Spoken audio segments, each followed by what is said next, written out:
that, you know, we have spoken to people who have been sacked that used to be in content moderation, and we've spoken to people very recently who were involved in moderation, and they just say there's not enough people to police this stuff, particularly around hate speech in the company. Is that what hate speech are you address? talking about? I mean, you use Twitter. Right.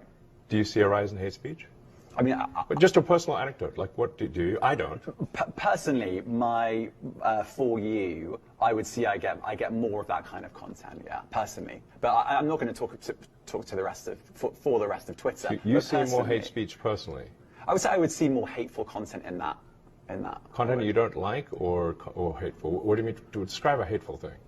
Yeah, I mean, you know, just content that will solicit a reaction, something that may include something that is slightly racist or slightly sexist, those kinds of things. So you think if something is slightly sexist, it should be banned?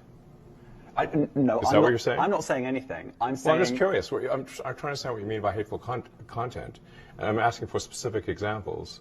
And you just said that if something is slightly sexist, that's hateful content. Does that mean that it should be banned? Well, you've asked me whether my feed, whether it's got less or more. I'd say it's got slightly more. That's why I'm asking for examples.